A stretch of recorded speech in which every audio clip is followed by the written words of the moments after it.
You've now entered the dark realm of Mr. Menace. In this video, we'll talk about 3 creepy stories that'll make your skin crawl. So get yourself a blanket and get ready to be spooked.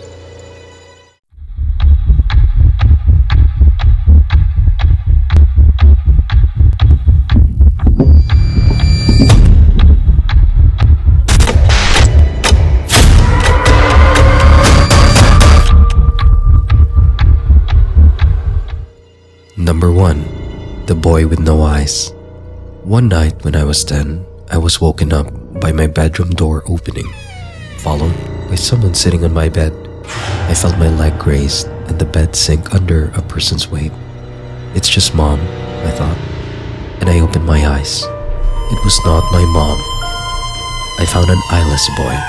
He had black, empty sockets, about my age, sitting at the foot of my bed. He extended his hand, and in it was a little box. I was startled, but reached out. He pulled back. I reached again and said, "Give it." Then I blinked, and when I reopened my eyes, he was gone. But I could still see the imprint where he'd sat on my bed. Fast forward 5 years, my girlfriend came over to do homework. After she finished, she took a nap while she waited for her parents. When they arrived, I tried waking her up. She opened her eyes suddenly, looking up at the corner where the wall met the ceiling. She pointed there and went back to sleep. I shook her again. She came to full consciousness and I explained what she'd done. She looked haunted. Up on the wall, I saw a little boy with no eyes. He was there in a Spider-Man pose, staring at me. I freaked out and told her my story about the same kid. Fast forward another 5 years, I was with the same girlfriend, and we had a 2-year-old. We were living in my parents' house, in my old room. My daughter started waking up at the same time every night, and she'd talk. After a while, I noticed she had almost the same conversation at night. I playfully asked her once whom she was talking to. She said, "It's a little boy. He's nice. He's lost and looking for his mommy." My daughter's nightly conversations continued until we got our own place later that year. Number 2. In the middle of the woods. Growing up, I lived in the middle of the woods. No neighbors for about a mile on each side, and we owned 60 acres of forest, then a swamp after that. So basically, I lived in the middle of nowhere. One summer when I was about 14, I was out in the middle of the woods, playing with my dog. Note that I am an only child and both of my parents were out of town.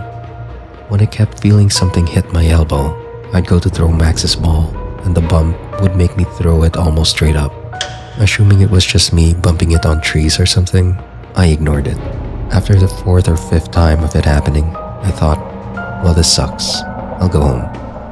Walking back, I felt uneasy, but I know I was just freaking myself out because we were alone. About an hour later, Max and I are at home on the couch when the garage door opens and he starts barking. I hop up to go let in my mom and dad, even though they were home really early.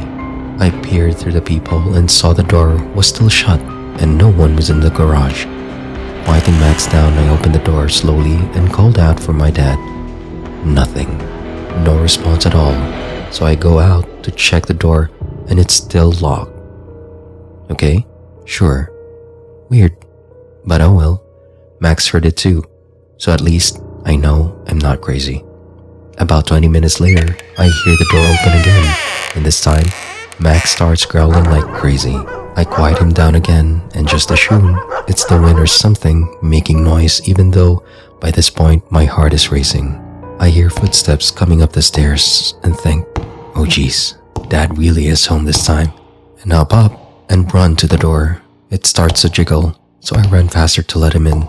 I peep through the hole, and even though my hand is loosely around the jiggling handle, there's no one on the other side of the door. Terrified, I go hide on the couch with all the lights on. Max is still growling. About an hour after that, I still feel a little better, even though I'm still terrified. Then I hear the door handle jiggle again. This time, it was Max jiggling it. He needed to go outside, and the only way out is through the garage. Fantastic. I literally sprint with him to the kennel, and as I'm standing in there, I decide to ask this thing questions to make myself feel better because I know it wouldn't answer me. Thinking about what to ask it, my eyes are drawn to the huge heavy oak door on the kennel. It was always open because it was too heavy for me to move easily. I said, "Okay, ghost, if you're real, you'll shut this heavy door." Nothing. A minute goes by. Nothing. Max is still sniffing around. I turn around to yell at him to hurry up, and then from behind me, I hear click. I whipped around and saw the giant door had swung shut and latched. Okay, clearly it was just the wind. It wasn't really windy, but it was the wind, for sure. Had to be. I proceed. "Okay, ghost, that was the wind. If you're really real, you'll open this massive door back up." Nothing. I relax a bit and then squat down with my head and on my knees, reminiscing about how lame I just was being scared when I hear the door was now wide open. Max was done, so we booked it back into the house, locking every door in the house. For the next 4 hours, I would hear the footsteps on the stairs and the door handle jiggling every few minutes until finally around 11 p.m., my dad walks in and yells at me for wasting electricity. I never told him or my mom about it until about 4 months later when my dad came in from hunting after dark. He looked shaken and I asked him what was wrong. He said he aimed at 2 deers but missed both completely because it felt as if something was hitting his elbow and making him shoot way above the deers. That's when I told him everything. Number 3. Who was it? When I was 7, I woke up in the middle of the night with an earache. I decided to tell my mom and stepdad and walked out of my room. Someone was sitting on the chair in the living room, about 3 feet away from my bedroom door. The person looked strange. The face was just kind of distorted, but it was dark and I couldn't see well. "Mom?" I asked. The person shook their head and I started getting scared. "Mike?" The person shook their head again. I decided the best course of option was to go back to bed so I wouldn't have to walk past this person. I climbed in bed and closed my eyes for a second before opening them and seeing the person standing in my doorway, smiling madly and nodding furiously. I screamed at the top of my lungs and closed my eyes. My stepdad came running out of his room in his underwear with a baseball bat. That was a scary sight in itself. There was nothing there, but clothes my mom had folded and put on the chair was strewn about the living room. For the longest time, I told myself it was my cat, sitting on the clothes. These stories are taken from various Ask Reddit threads, and they're all supposedly true, which makes them so much scarier. So what do you think?